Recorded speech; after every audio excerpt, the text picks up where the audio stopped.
मीठे बच्चे, तुम जितना समय बाप की याद में रहेंगे उतना समय कमाई ही कमाई है। याद से ही तुम बाप के समीप आते जाएंगे। प्रश्न है, जो बच्चे याद में नहीं रह सकते उन्हें किस बात में लज्जा आती है? उत्तर है, अपना चार्ट रखने में उन्हें लज्जा आती है। समझते हैं सच लिखेंगे तो बाबा क्या कहेंगे, लेकिन बच्चों का कल्याण इसमें ही है कि सच्चा सच्चा चार्ट लिखते रहे। चार्ट लिखने में बहुत फायदे हैं। बाबा कहते, बच्चे इसमें लज्जा मत करो। ओम शांति। ओम शांति। रूहानी बाप बैठ बच्चों को समझाते हैं।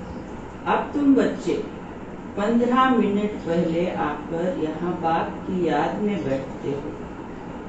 अब यहाँ और तो कोई काम है नहीं, बाप की याद में ही आकर बैठते हो।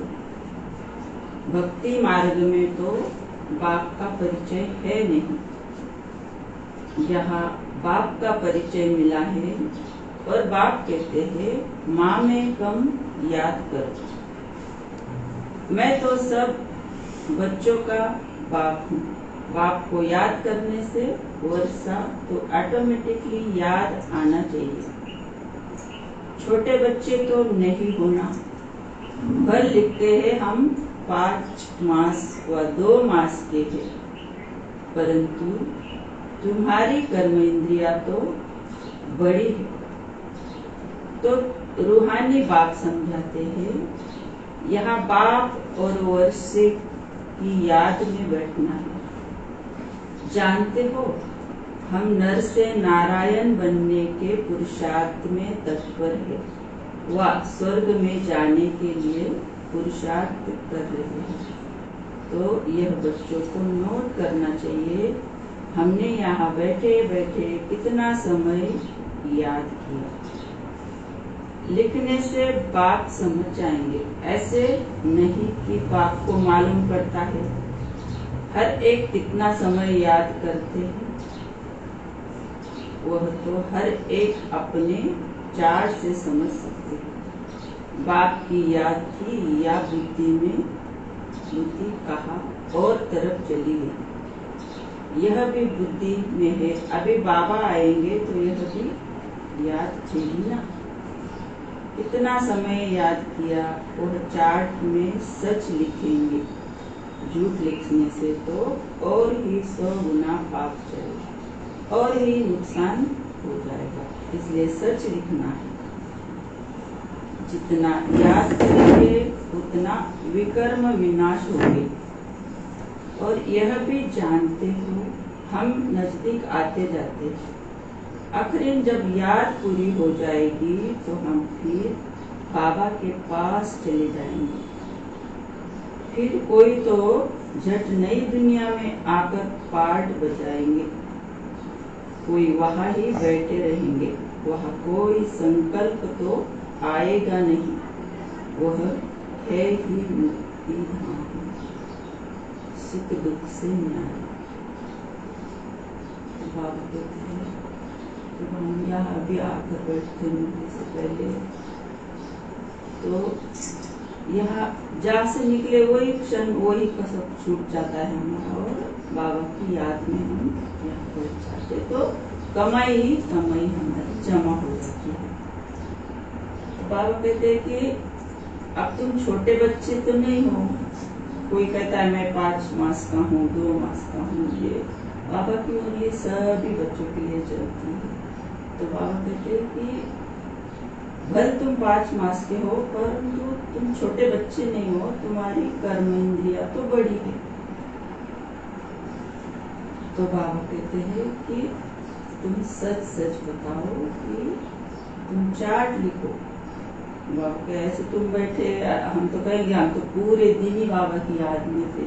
और ऐसे नहीं, जब हम अशरीरी कितना समय रहे, यहाँ से हम ऊपर परम धाम में गए, नीचे रहे, तो ये हमें हमारे खुद के लिए भी ये चार्ट लिखो बाबा के लिए कि कितना समय मैंने बाबा की याद में बिताया, तो हम बाबा के समीप आते जाएंगे और हमारी कमाई जमा हो जाएगी।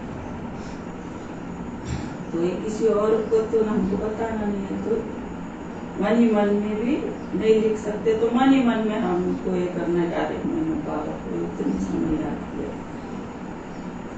तो बाबा कहे तुम्हारा कमाई और तुम्हारे विकर्मी विनाश होते जाएंगे।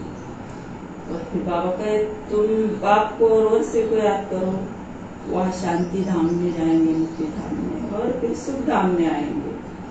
कितनी प्यारी दुनिया होगी। ये सब हमें इसमें रमन करने की बाबा कला सिखाता है।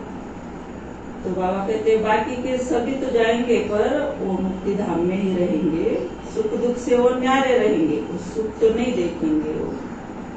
और हम सब बाबा के बच्चे सुख धाम में जाने के लिए हम पुरुषार्थ करते हैं। जितना तुम याद करेंगे उतना विकर्म विनाश होंगे। याद का चार्ट रखने से ज्ञान की धारणा भी अच्छी होगी। चार्ट रखने में तो फायदा ही है, बाबा जानते हैं। याद में न रहने कारण लिखने में लज्जा आती है। बाबा क्या कहेंगे, मुरली में सुना देंगे। बाबा कहते इसमें लज्जा की क्या बात है। तो हम भी भाई बहन में हम भी डिस्कस कर सकते हैं, तो इसमें लज्जा आने की क्या बात है। तो बाबा कहे वो जब बाबा साकार में तो फिर बच्चे थे, तो सब उनकी तो शाम में कचेरी लगती थी, किसने क्या किया, ये तो और ही पक्के होते चले गए। तो ऐसे हमें भी अपना चार्ट, क्योंकि मुरली ही हमारा माध्यम है पुरुषार्थ करने के लिए और बाबा के समीप जाने के लिए, और कोई रास्ता तो है नहीं। इसलिए भगवान ये हमारे लिए मुरली बहुत चला रहा है। बाबा मेरे सम्मुख बैठा है और बाबा मुझे कह रहा है कि बच्चे तुम सुनाओ, तुम मुझे सुनाओ, कितना याद किया, क्या किया, ये ऐसे हमें महसूस करना है। अभी तुम बच्चे जानते हो कि शिव बाबा हमारा बेहद का बाप है। भल देखा नहीं है, परंतु बुद्धि में समझ सकते हो। वह बाप अगर नाम रूप से न्यारा है, तो फिर पूजा किसकी करते हो, याद क्यों करते हो।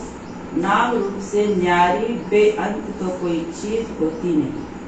जरूर चीज को देखा जाता है तब वर्णन होता है। आकाश को भी देखते हैं ना, बेअंत कह नहीं सकते। तो बाबा कहते हैं कि नाम रूप से कोई चीज न्यारी कोई चीज होती नहीं, कि नाम ही नहीं और वो चीज कैसे हम ये करेंगे। तो बाबा कहते हैं तुम पूजा किसकी करते हो, याद किसको करते हो। तो बाबा कहते आगे बाबा कहते हैं कि भक्ति मार्ग में भगवान को याद करते हैं। हे भगवान, तो बेअंत थोड़ी कहेंगे। हे भगवान कहने से तो झट उनकी याद आती है, तो जरूर कोई चीज है। आत्मा को भी जाना जाता है, देखा नहीं। तो बाबा हम बच्चों को सब क्लियर करते हैं कि आत्मा को आज तक किसी ने देखा नहीं। तो फिर वो कहते हैं कि कैसा ऐसा दिखता नहीं है और शिव बाबा भगवान कहाँ है, ऐसे तो हमको पूछते हैं ना। तो हम तो श्री कृष्ण को ये करते हैं, ये वो उनके सामने हो रहती है मूर्तियाँ। तो हम कह सकते हैं कि हम आत्मा हमारे अंदर है और ये चली जाती है तो किसको दिखाई नहीं देती। ऐसे शिव बाबा भी हम आत्माओं का पिता है, दिखता नहीं है, पर उसको याद करने से हमारे अंदर ये एक गुण। सब आत्माओं का एक ही बाप होता है, उनको भी जाना जाता है। तुम बच्चे जानते हो बाप आकर पढ़ाते भी है। आगे यह मालूम नहीं था कि पढ़ाते भी है। श्री कृष्ण का नाम डाल दिया। श्री कृष्ण तो इन आंखों से देखने में आता है, उनके लिए तो बेअंत नाम रूप से न्यारा कह न सके। श्री कृष्ण तो कभी कहेंगे नहीं कि माँ में कम याद है। क्लियर करा रहा है कि उनके सामने वो मूर्ति, हम भी भक्ति मार्ग में श्री कृष्ण को पूछते थे, महसूस करते थे कि ऐसा होगा, वो बंसी बजाता होगा, पर बाबा कहते हैं वो कह नहीं सकता कि मुझे याद करने से तुम्हारे पाप दर्शन होंगे। और श्री कृष्ण कहेगा भी तो बाकी के जो धर्म वाले वो श्री कृष्ण को तो मानते नहीं, तो हमारे लिए ये सब क्लियर है कि हमें शुभ को भी याद करना है और शुभ की महिमा सबके सामने रखनी और क्लियर करके समझाना है। वह तो सम्मुख है, उनको बाबा भी नहीं कहेंगे। माताएं तो श्री कृष्ण को बच्चा समझ गोद में बिठाती है। जन्माष्टमी पर छोटे कृष्ण को झुलाएंगे, क्या सदैव छोटा ही है? फिर रास विलास भी करते हैं, तो जरूर थोड़ा बड़ा हुआ, फिर उनसे बड़ा हुआ, और क्या हुआ कहा गया किसको भी पता नहीं। सदैव छोटा शरीर तो नहीं होगा ना, कुछ भी ख्याल नहीं करते हैं। यह पूजा आदि की रस्म चली आती है, ज्ञान तो कोई में है नहीं। दिखाते हैं श्री कृष्ण ने कंसपुरी में जन्म लिया। अब कंसपुरी की तो बात ही नहीं, कोई का भी विचार नहीं चलता। भक्त लोग तो कहेंगे श्री कृष्ण हाजीरा हुजूर है, फिर उनको स्नान भी कराते हैं, खिलाते भी है। अब वह खाता तो नहीं, रखते हैं मूर्ति के सामने और खुद खा लेते हैं। यह भी भक्ति मार्ग हुआ ना। श्रीनाथ जी पर इतना भोग लगाते हैं, वो तो खाता नहीं, खुद खा जाते हैं। तो कंसपुरी में जन्म लिया, ये सब हमको तो पता है, पर हमें ये कभी ये आए तो समझाना है। जहाँ कंसपुरी में श्री कृष्ण कैसे जन्म लेगा? श्री कृष्ण है, श्री राम है, तो वह रावण और कंस क्यों रहेंगे? और वो तो भगवान है, तो फिर तुम भगवान मानते हो तो कंस वह क्या कर रहा है? ये सब हमारे लिए बाबा क्लियर कराते हैं। और बाबा के नए नए बच्चे रोज जुड़ते जाते हैं, तो मुरली सभी के लिए।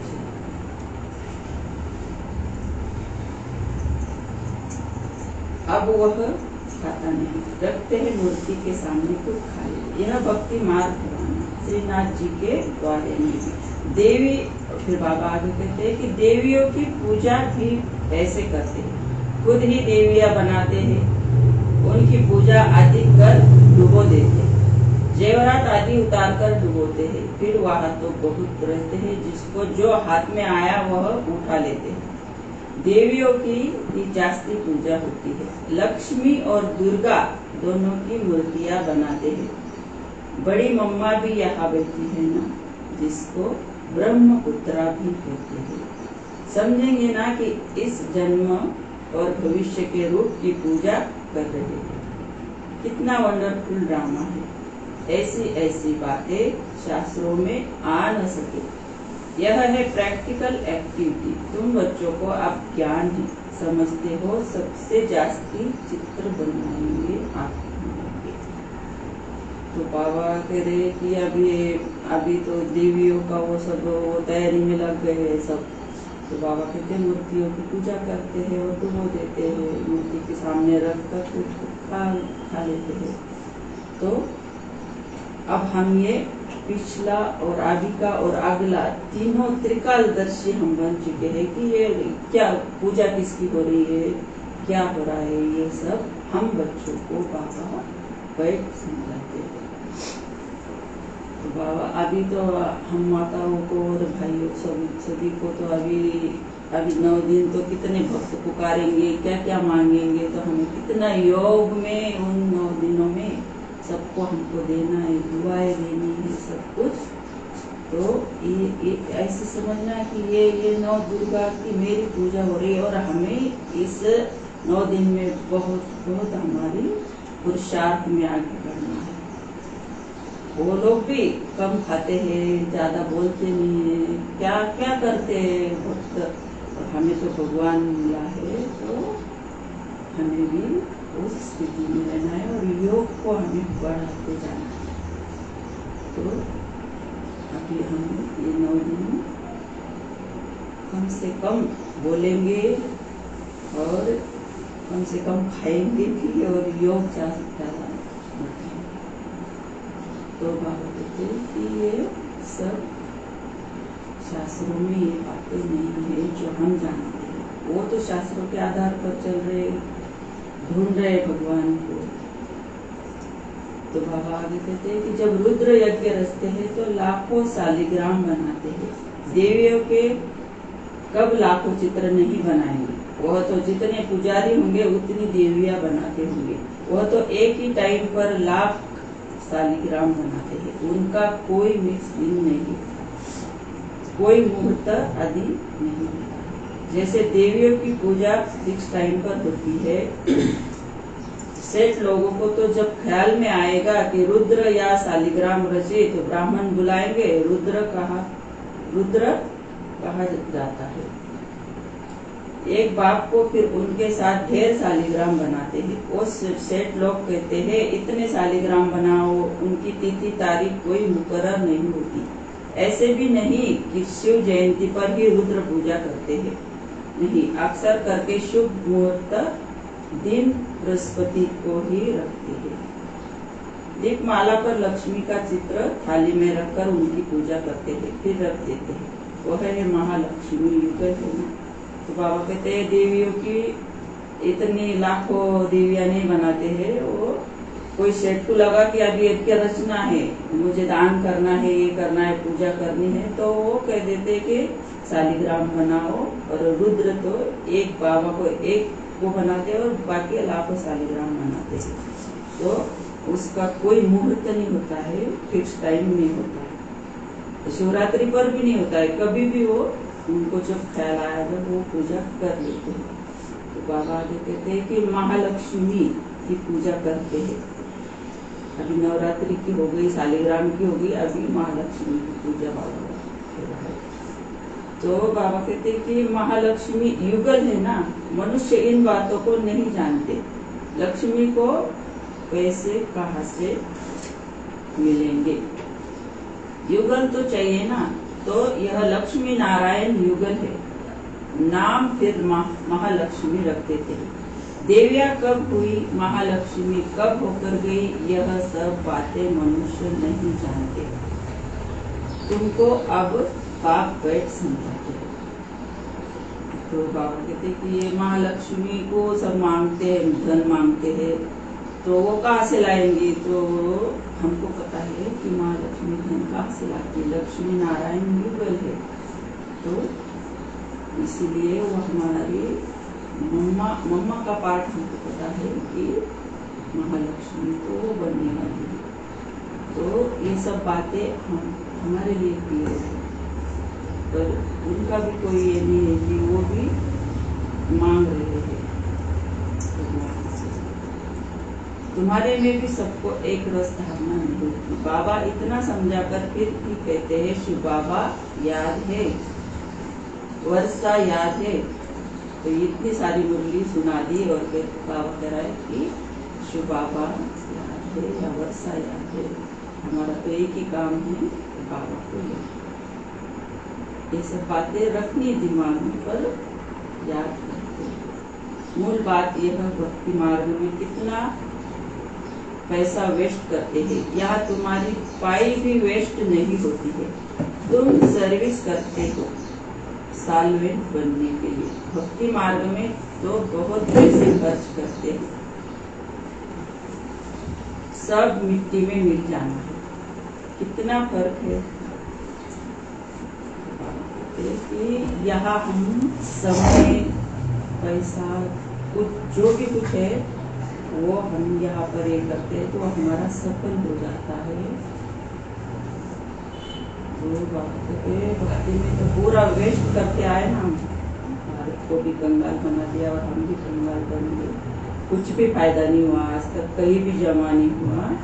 तो यहाँ पर हमारा सब कुछ जमा हो जाता है और रिटर्न में हमें सब कुछ मिलने वाला। तुम सर्विस करते हो। कितना फर्क है। इस समय जो कुछ करते हैं वह ईश्वरीय सर्विस में शिव बाबा को देते हैं। शिव बाबा तो खाते नहीं है, खाते तुम हो। तुम ब्राह्मण बीच में ट्रस्टी हो, ब्रह्मा को नहीं देते हो, तुम शिव बाबा को देते हो। कहते हैं बाबा आपके लिए धोती कमी लाई है। बाबा कहते हैं इनको देने से तुम्हारा कुछ भी जमा नहीं होगा। जमा वह होता है जो तुम शिव बाबा को याद कर इनको देते हो। बाबा कहते ब्रह्मा बाबा था जब के बाबा ये कि ब्रह्मा बाबा को अगर कोई लाता है देता है, कहता है ये बाबा आपके लिए धोती कमी लाए है, तो शिव बाबा कहते हैं अरे इसको देने से तुम्हारा कुछ भी जमा नहीं होगा। क्योंकि ब्रह्मा बाबा तो सब कुछ बाबा को दे चुके थे, उनके पास जितना था वो तो बाबा के कार्य में लगा दिया। ब्रह्मा बाबा ने सफल कर दिया सब उसका। और बाबा कहते तुम इसको, शिव बाबा कहते इसको देने से तुम्हारा कुछ नहीं होगा, तुम शिव बाबा को देते हो। कहते हैं बाबा इनको देने से तुम्हारा कुछ भी जमा नहीं होगा। जमा वह होता है जो तुम शिव बाबा को याद करके देते हो। फिर यह तो समझते हो ब्राह्मण शिव बाबा के खजाने से ही पलते हैं। बाबा से पूछने की दरकार नहीं है कि क्या भेजूं, यह तो लेंगे नहीं, तुम्हारा जमा ही नहीं होगा। अगर ब्रह्मा को याद किया तो ब्रह्मा को तो लेना है शिव बाबा के खजाने से, तो शिव बाबा ही याद पड़ेगा। तुम्हारी चीज क्यों लेवे, बीके को देना भी रॉन्ग है। बाबा ने समझाया है तुम कोई से भी चीज लेकर पहनेंगे तो उनकी याद आती रहेगी। कोई हल्की चीज है तो उनकी बात नहीं, अच्छी चीज तो और ही याद दिलाएगी। फलाने ने दी, यह दिया, उनका कुछ जमा तो होता नहीं, तो घाटा पड़ा नहीं। शिव बाबा कहते हैं माँ में तुम याद करो, मुझे कपड़े आदि की दरकार नहीं। कपड़े आदि बच्चों को चाहिए, वह शिव बाबा के खजाने से पहनेंगे। मुझे तो अपना शरीर है नहीं, यह तो शिव बाबा के खजाने से लेने के हकदार है। बाबा सब क्लियर करा था इसको। सब पूरे बाबा के बच्चे हैं, पूरे सेंटर मधुबन, पूरे विश्व में तो मुरली तो बाबा सबके लिए चलाता है। तो बाबा देने वाले को भी करा है कि तुम भी शिव बाबा के भंडारे में डालो और वो तुम्हारा सफल हो जाएगा। और जो कुछ है सब सेंटर चलाते हैं वो उनके लिए भी बाबा मुरली चलाता है। तो वो भी जो कुछ लेते हैं तो वो बाबा के भंडारे से लेते हैं, तो देने वाला भी उसका भी जमा हो जाता है और उसमें पल रहे हैं बाबा की पालना में, उनका भी जमा हो जाता है। तो बाबा सबके लिए पॉइंट क्लियर कर। तो हम भी जब कुछ भी डाले, बाबा कहते जो छोटी मोटी चीज डालो, बड़ा डालो, कुछ भी डालो, बाबा के भंडारे में मैंने बाबा को दिया है, तो वो जिनको जो करना है उसमें से उनकी जो जरूरतें हैं वो पूरी हो जाती है।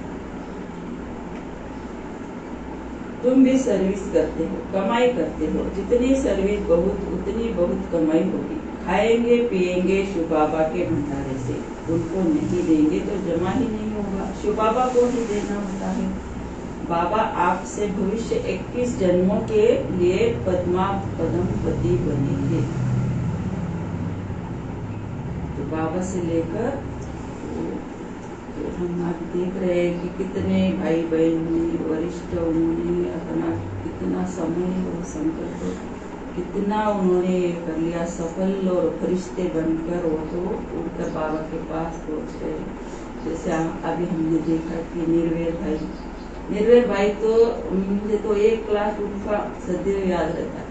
निर्वैर भाई कहते थे तुम ज्ञान मार्ग में कुछ ज्यादा करने की जरूरत नहीं, तुम सिर्फ अमृत वेला करो और बाबा की मुरली सुनो। ये वहाँ मधुबन में ये क्लास, ये बात तो मेरे पूरे फिट दिमाग में हो गई थी। वह सुना था मैंने ये क्लास। कुछ भी करने की जरूरत नहीं, अमृत वेला करो, आधा पौना घंटा शरीर ही होके बैठो और मुरली, और दिन भर मुरली में रमन करते हैं। मुरली में सब कुछ रहता है। अरे उन्होंने एक अनुभव सुनाया था, वो भी वो दोपहर में ऐसे लेटे थे तो आग लग गई, तो ऐसे उठ गए तो उन्होंने अनुभव बताया कि शिव बाबा कह रहे थे, बच्चे क्या सतयुग आ गया जो तुम लेट रहे हो। तो बाबा ने अभी उनको बेहद की और आगे की सेवा में ऊपर बुला ली। कैसे कैसे भाई बहन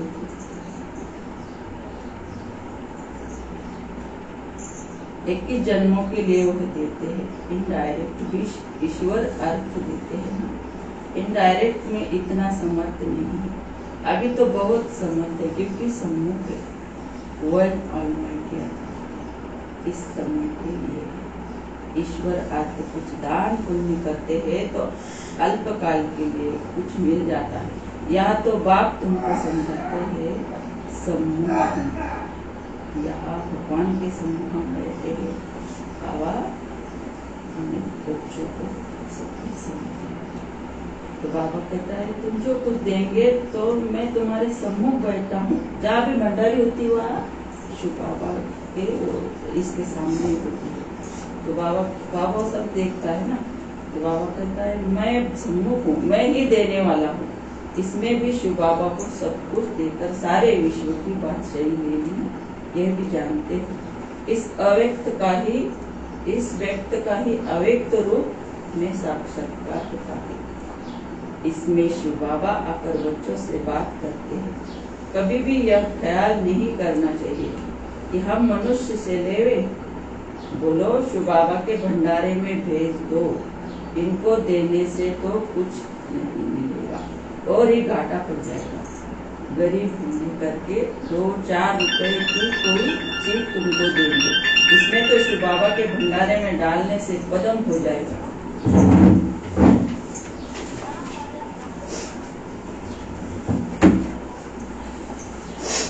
घाटा थोड़ी ही डालना है।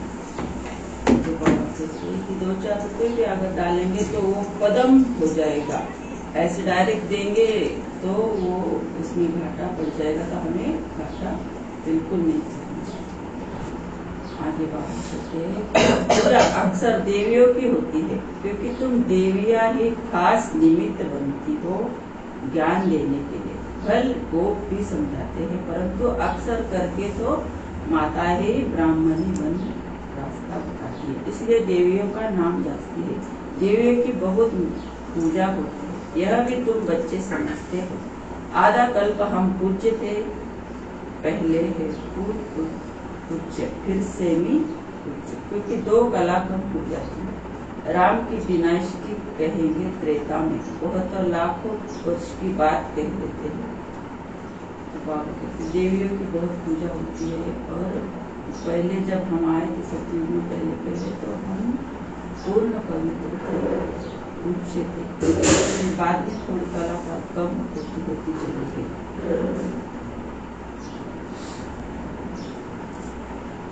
तो उनका कोई हिसाब ही नहीं हो सकता। भक्ति मार्ग वालों की बुद्धि में और तुम्हारी बुद्धि में कितना रात दिन का फर्क है। तुम हो ईश्वरीय बुद्धि, वह है रावण की बुद्धि। तुम्हारी बुद्धि में है कि यह सारा चक्र ही 5000 वर्ष का है जो फिरता रहता है। जो रात में है वह कहते हैं लाखों वर्ष, जो दिन में है वह कहते हैं 5000 वर्ष। आधा कल्प भक्ति मार्ग में तुमने असत्य बातें सुनी है। सतयुग में ऐसी बातें होती नहीं, वहाँ तो वर्षा मिलता है। अब तुमको डायरेक्ट मत मिलती है, श्रीमद् भगवत गीता है ना, और कोई शास्त्र पर श्रीमद् नाम है नहीं। हर 5000 वर्ष बाद यह पुरुषोत्तम संगम युग गीता का युग है। लाखों वर्ष की तो बात हो नहीं सकती। कभी भी कोई आए तो ले जाओ संगम पर। बेहद के बाप ने रचयिता अर्थात अपना और रचना का सारा परिचय दिया है। फिर भी कहते हैं बाप को याद करो। तो इतना पूरा परिचय दिया बाबा ने, सब बातें सुनते। फिर आखिरी कह रहा है उनको भी संगम कर ले आओ और कहो कि बाबा को याद करो। और कुछ धारणा नहीं कर सकते हो तो अपने को आत्मा समझ बाप को याद करो। पवित्र तो बनना ही है। बाप से वर्षा लेते हो तो दैवी गुण भी धारण करने ही। अच्छा, मीठे मीठे सिखिलते बच्चों प्रति माता पिता बाप दादा का याद प्यार रूहानी बाप की रूहानी बच्चों को नमस्ते। हम रूहानी बच्चों की रूहानी बाप दादा को याद प्यार गुड मॉर्निंग नमस्ते। वाह बाबा वाह, शुक्रिया बाबा शुक्रिया। धारणा के लिए मुख्य सार 21 जन्मों के लिए पद्मों की कमाई जमा करने के लिए डायरेक्ट ईश्वरीय सेवा में सब कुछ सफल करना है। ट्रस्टी बन शिव बाबा के नाम पर सेवा करनी है। याद में जितना समय बैठते उतना समय बुद्धि कहाँ कहाँ गई यह चेक करना है। अपना सच्चा सच्चा पोता में रखना है।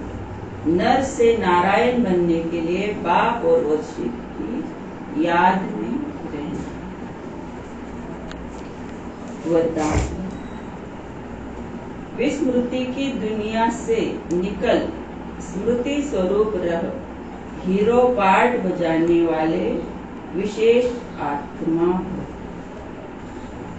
यह संगम युग स्मृति का युग है और कलयुग विस्मृति का युग है। आप सब विस्मृति की दुनिया से निकल आए। जो स्मृति स्वरूप है वही हीरो पार्ट बजाने वाली विशेष आत्मा है। इस समय डबल हीरो को एक हीरे समान वैल्यूएबल बने हो, दूसरा हीरो पार्ट हो। तो यही दिल का गीत सदा बजता रहे कि वह मेरा भाग्य। जैसे देह का ऑक्यूपेशन याद रहता है ऐसे ये अविनाशी ऑक्यूपेशन की मैं श्रेष्ठ आत्मा हूँ याद रहे तब कहेंगे विशेष आत्मा। सुंदर वरदान बाबा ने दिया है। यह संगम युग पर हमको सबको लेकर आना है। यस, जो कलयुग के जो वो हमारे लिए विस्मृत हो चुका है, वो बातें खत्म हो चुकी है। अब संगम युग की स्मृतियों में हमें रहना है। मैं कौन, मेरा कौन, ये सब स्मृति में रखना है। तो वही बाबा कहे तुमको हीरो पार्ट। तो ये मैं श्रेष्ठ आत्मा हूँ यह भी हमें याद रखना है। और दिल में गीत गाते रहना है कि वह मेरा भाग्य, वह मेरा भाग्य विधाता। स्लोगन है हिम्मत का पहला कदम आगे बढ़ाओ तो बाप की संपूर्ण मदद मिलेगी। तो हिम्मत का एक कदम सेवा के लिए हमें आगे बढ़ाना है तो बाबा की मदद संपूर्ण मिलती है। ओम शांति।